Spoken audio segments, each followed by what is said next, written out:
Now, I request you, Honorable Madam Soniya Gandhi ji, to deliver a speech.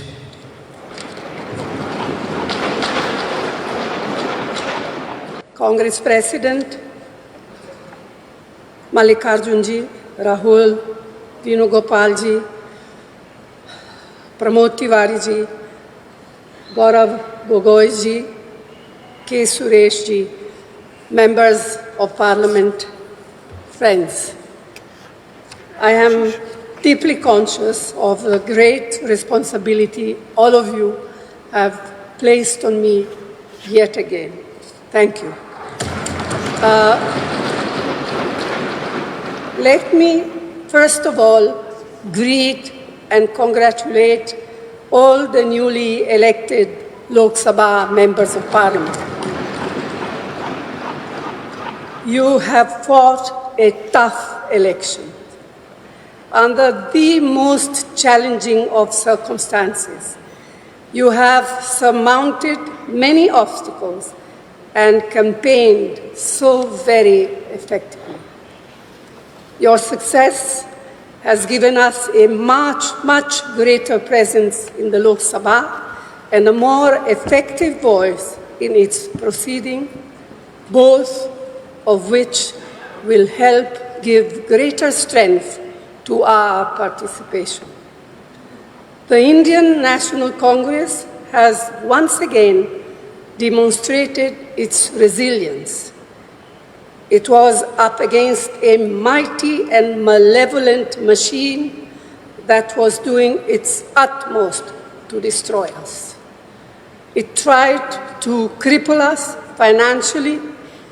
It carried out a campaign against us and our leaders that was full of lies and defamation.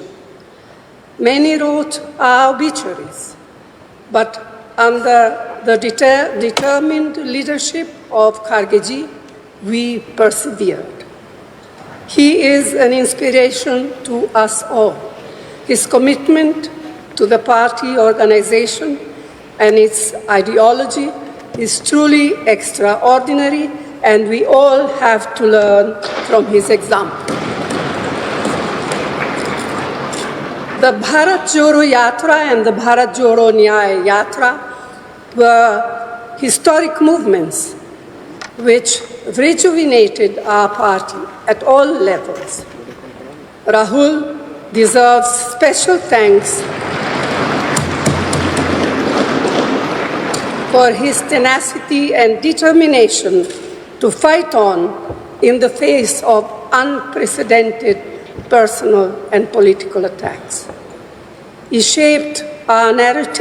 also shaped our narrative on guarantees and on the protection of the Constitution very sharply.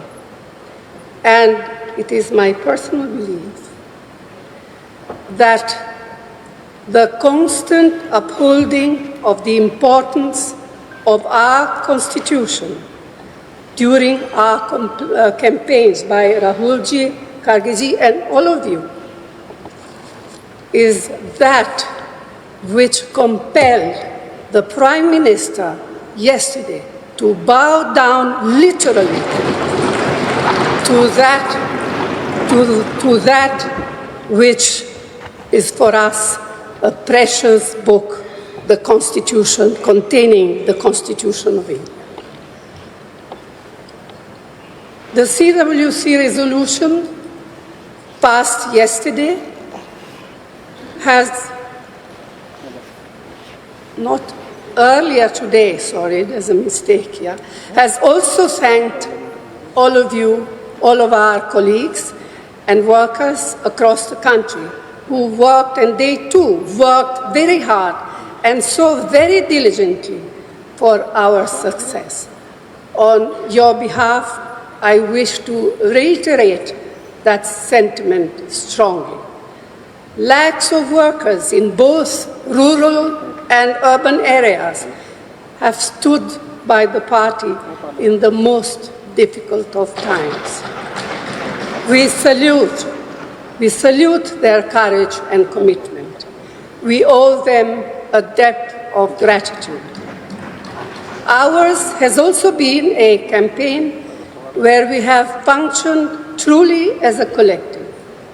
To those of our colleagues who contested the election but lost, I extend our full support and tell them that they fought valiantly and did our party proud.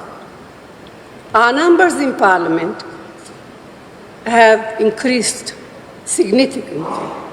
Not only is the Indian National Congress a large contingent in the Lok Sabha, but we are bolstered by the strength of our India partners, some of whom have themselves come back impressively. Yet, as we celebrate our recovery, we must also reflect what we need to do to improve our position in states where our performance has been far below our expectation.